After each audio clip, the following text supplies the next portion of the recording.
terima kasih rekan-rekan media. Jadi pada tanggal 1 Januari 2025, saya mendampingi Denny Sumargo membuat laporan polisi di Polda Metro Jaya. Dengan laporan polisi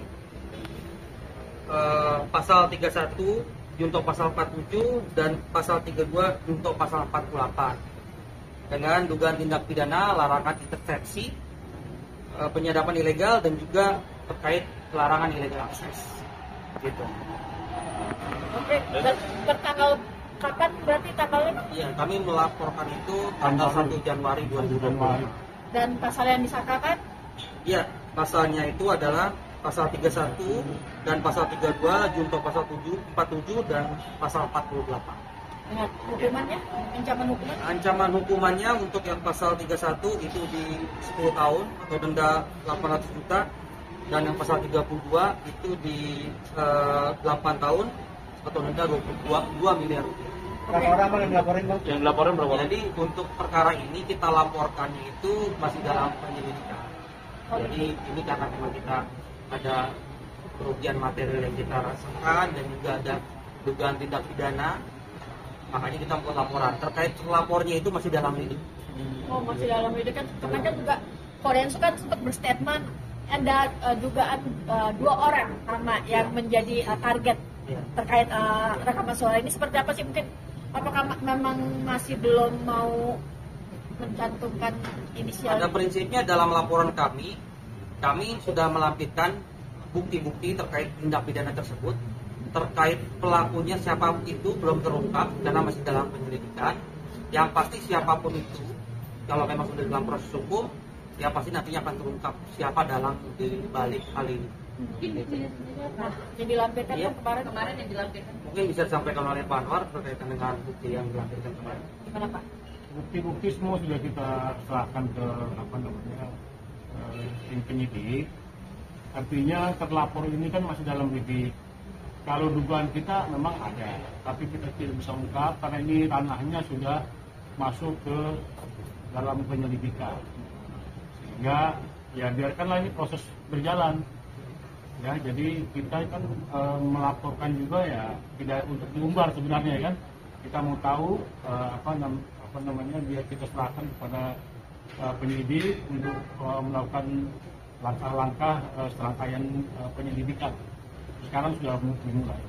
Oh, seperti itu. Dan buktinya sendiri ada berapa berkas yang dilampirkan dan apa saja sih? Jadi untuk buktinya itu, karena kita muat dalam satu flash disk, itu ada beberapa cuplikan video, ada beberapa akun, dan ini cukup banyak buktinya. Tapi kita hanya mengambil sampel beberapa yang videonya cukup jelas dan juga durasinya lama dan view-nya banyak. Gitu. Bang, tidak undang-undang ITE juga sih, Bang? Itu undang-undang ITE. Itu undang-undang ITE. Pasal ini kan berkaitan dengan illegal akses dan juga penyadapan intersepsi. Berarti Kodensu sendiri pasti dirugikan, Bang? Sangat dirugikan. Dampaknya jelas kerugian materialnya kita terdampak lah akibat hal ini. Tapi kalau untuk Kodensu sendiri sudah merasa atau ada siapa sih mungkin yang jalangnya dari itu? Ya kalau dengan kita melakukan langkah hukum ini berarti kan sudah terganggu untuk klien, ya kan? Dan sudah terganggu dengan begini, sehingga ya baiknya ya, saya sarankan kalau dulu ya kita langkah hukum, karena bagaimanapun kita tidak bisa bertindak di luar prosedur hukum, sehingga langkah inilah yang harus kita ambil. Kita tidak bisa statement ya sembarangan di media melakukan walaupun itu kita sebut dugaan-dugaan ya kita nggak mau. Tapi kalau kita pasti punya insting ya punya siapa yang kira-kira ini melakukan perbuatan ini ya kan? Tapi ya kita serahkan sudah bukti-bukti sudah kita serahkan kepada penyidik, nanti penyidiklah yang melakukan serangkaian penyelidikan. Berarti Kita juga sudah komunikasi dengan penyidik, sekarang sudah mulai dilakukan. Ya mudah-mudahan dalam waktu dekat nanti kita ada saksi lagi yang mau mengalami. berarti dalam artinya ini kalau untuk kan biasanya untuk laporannya tersebut itu apakah sudah menjurus kepada orang-orang tertentu atau gimana? Ya pasti kalau itu sudah terekspos di media, pasti ada yang melakukan. Nggak mungkin dia dengan sendirinya ada itu kan, pasti ada melakukan. Nah, bukan tugas kita itu untuk, ya kita bisa baca di situ, tapi kan ini biarlah ini kita serahkan kepada penyidiklah yang melakukan penyelidikan. Oke, Bang, dan sedikit Bang, kalau mungkin mengulas dari perkataan ya FA sebelumnya gitu kan ya, dia itu memiliki bukti-bukti percakapan dengan Densu dan segala macamnya, dan dia juga sempat pernah bilang di media itu, dia bilang akan memberitahukan kalau memang sampai Densu berbicara tidak benar, kalau nggak salah pada waktu di media. Dan apakah hal tersebut menjerumus ke sana juga begitu mungkin ke FA tersebut, Bang? Ya kita nggak mau mendahului penyidik ya. Artinya bisa saja itu terjadi. Tapi sebelum itu tersebar, itu Novi sudah tahu. Jauh sebelumnya itu Densu sudah bicara sama saya selaku kuasa hukum. Bagaimana ini di balik itu semua cerita semua sama saya selaku kuasa hukum ya, sehingga pada saat ini sudah timbul ke permukaan, kita nggak kaget sebetulnya. Ini pasti dijadikan alat, ya kan? Jadikan alat. Jadi sebelum itu pun Novi sudah tahu. Sebelum ini tersebar, Novi sudah tahu.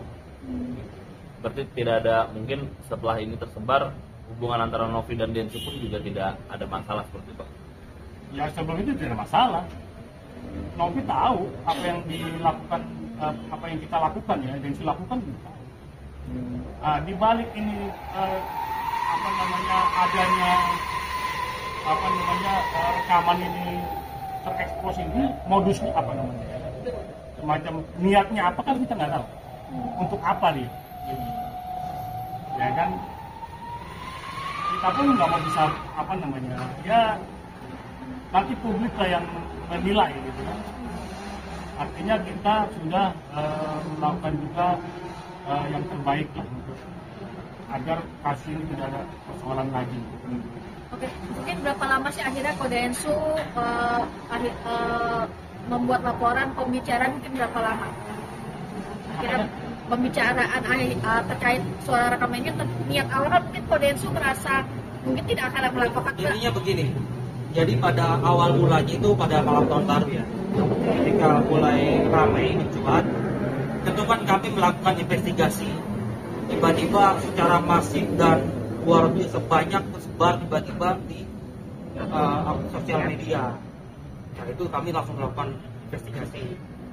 Setelah kita perundingan dan diskusikan dengan Densu pada malam tahun baru, sepertinya ada pihak yang mencoba memainkan isu ini untuk menyudutkan klien kami dan menggiring supaya posisi klien kami ini seolah-olah bermain dua kaki, ataupun seperti yang dituduhkan oleh beberapa pihak seperti bermuka dan sebagainya. Intinya ingin menjatuhkan martabat dan karakter klien kami. Maka dari itu kami mengambil sikap pada tanggal 1 Januari kami memutuskan untuk membuat laporan polisi. Yang membuat laporan polisi langsung Densu Sumargo, saya yang mendampingi. Kalau yang melaporkan FA itu kan saya. Tapi pada hari itu 1 Januari kami yang Densu yang melaporkan, saya mendampingi beliau membuat laporan polisi di Polda Metro Jaya.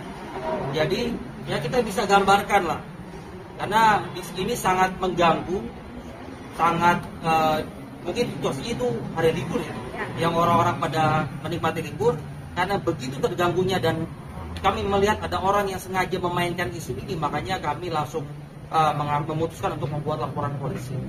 Yang membuat laporan itu Densu. Densu langsung. Langsung Densu Sumargo.